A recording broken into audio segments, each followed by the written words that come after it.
दादाजी ने तुम्हारे लिए एक लाइफटाइम डेवलपमेंट के लिए एक ब्यूटीफुल फीमेल सीईओ ढूंढी थी। सामने खड़ी मैच्योर, एलिगेंट, फेयर स्किन्ड और लॉन्ग लेगेड वुमन को देखकर तुमने तुरंत उसे थोड़ा एटीट्यूड दिखाने का फैसला किया। तुमने कहा, शादी के बाद हम दोनों अपनी अपनी लाइफ जिएंगे, कोई किसी के पर्सनल मैटर्स में इंटरफियर नहीं करेगा। यह सुनकर डिवाइन डॉक्टर शनयी चुप हो गया। ऐसी बात वह कैसे कहता? अगर उसे मजबूर भी किया जाता तब भी वह यह बात आसानी से नहीं कह पाता। कुछ नहीं, बस एक मिसअंडरस्टैंडिंग थी, उसने अस्पष्ट तरीके से जवाब दिया। ओल्ड मास्टर, और फिर क्या हुआ? कल रात तुमने तो नहीं कहा था कि आज प्रोविंशियल कैपिटल भी जाने वाले हो? यह सुनकर दोनों लोग कुछ असहज महसूस करने लगे। आखिर उसके मन में क्या चल रहा था? आमतौर पर दोनों चाहे कितनी भी बहस कर लें, एक नियम था कि कभी हाथापाई नहीं करते थे। अब जबकि हाथ तक उठ गया था तो मामला निश्चित रूप से साधारण नहीं था। ओल्ड मास्टर शेन की नजर तुरंत उस पर टिक गई। बताओ, क्या हुआ? तुमने अपनी बड़ी बहन और भाभी से कुछ गलत किया है क्या? यह सुनकर शेन यिज़े के दिल में घबराहट की लहर दौड़ गई। उसे लगा कि कहीं बुजुर्ग को कुछ शक तो नहीं हो गया।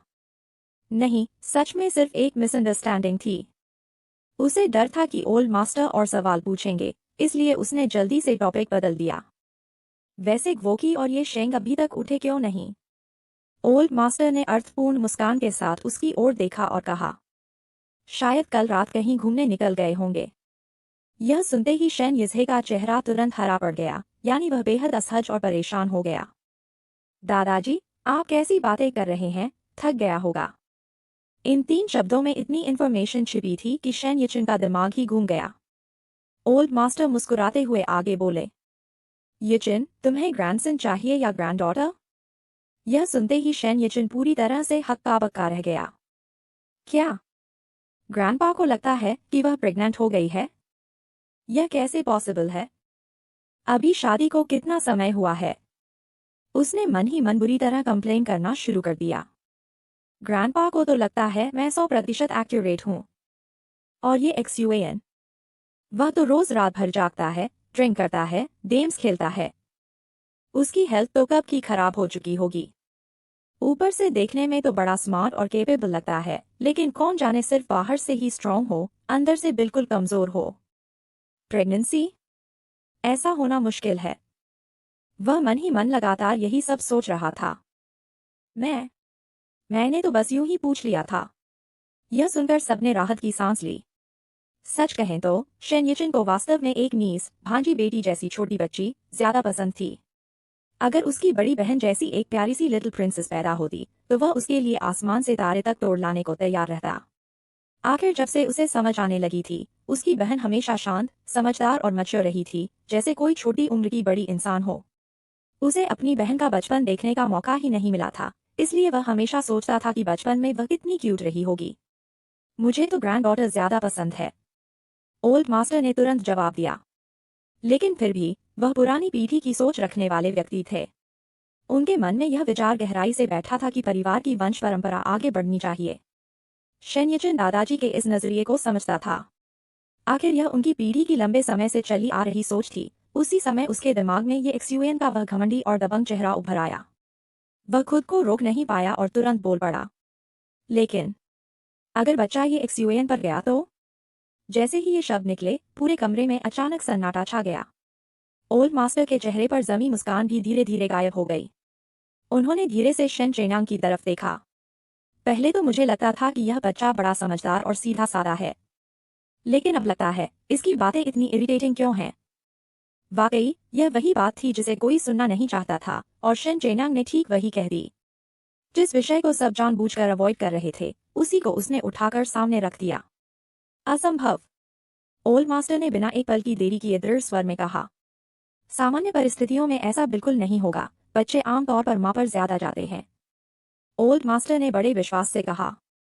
उनकी नज़र में ये एक्सयूएन की सबसे बड़ी खूबी उसकी एक्सेप्शनल जीन्स थी। अगर बच्चा उस पर गया तो बहुत अच्छा होगा, लेकिन अगर उसकी कुछ बुरी आदतें भी मिल गई तो फिर मुश्किल हो जाएगी। शेन यिचिन अभी भी पीछे हटने को तैयार नहीं था।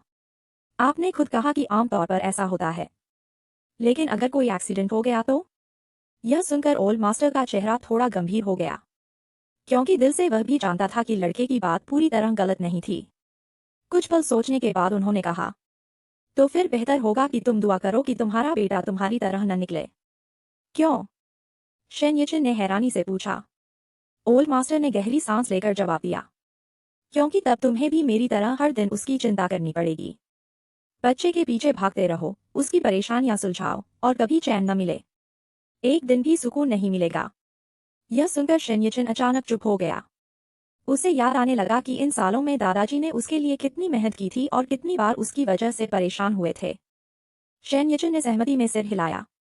यह भी सच है। सिर्फ ये लिन ही उसे झेल सकता है। कोई और होता तो कब का उससे परेशान होकर हार मान चुका होता। फिर उसने आत्मविश्वास से कहा, ग्रैंडपा, आप निश्चिंत रहिए। अगर मेरी बहन के बच्चे हुए तो वे बिल्कुल ये एक्सयूएन जैसे नहीं होंगे।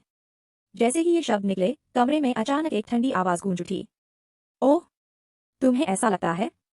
यह आवाज सुनते ही शेन यिचिन का चेहरा बदल गया। उसे लगा जैसे खतरे की घंटी बज गई हो। ये एक्सयूएन दरवाजे पर खड़ा था और उसकी ओर घूर रहा था।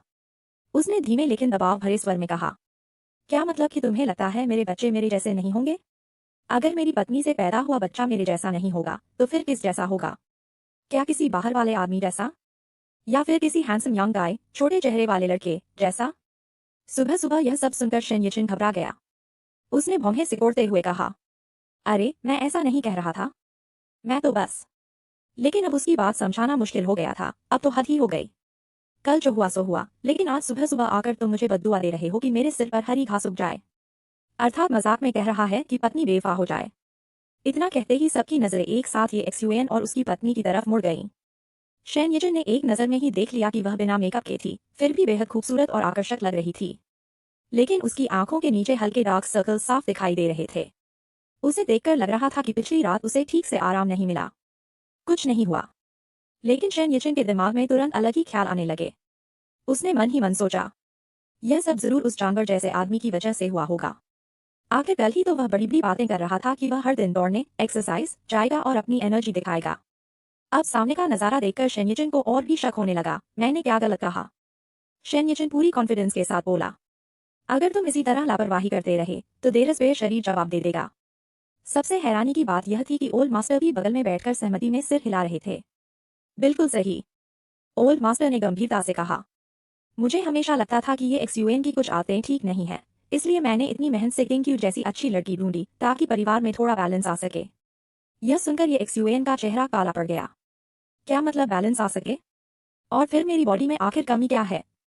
अगर आप लोग मुझे ऐसे ही क्रिटिसाइज करते रहे तो सच में मुझे अपने अस्तित्व पर शक होने लगेगा। ये एक्सयूएन इतना नाराज हो गया कि लगभग उसकी सांस अटक गई।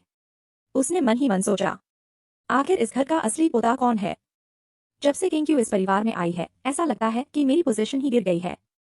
ये एक्सयूएन को लग रहा था कि घर में उसकी हैसियत सीधे मैरियाना ट्रेंच जितनी गहराई तक गिर चुकी है।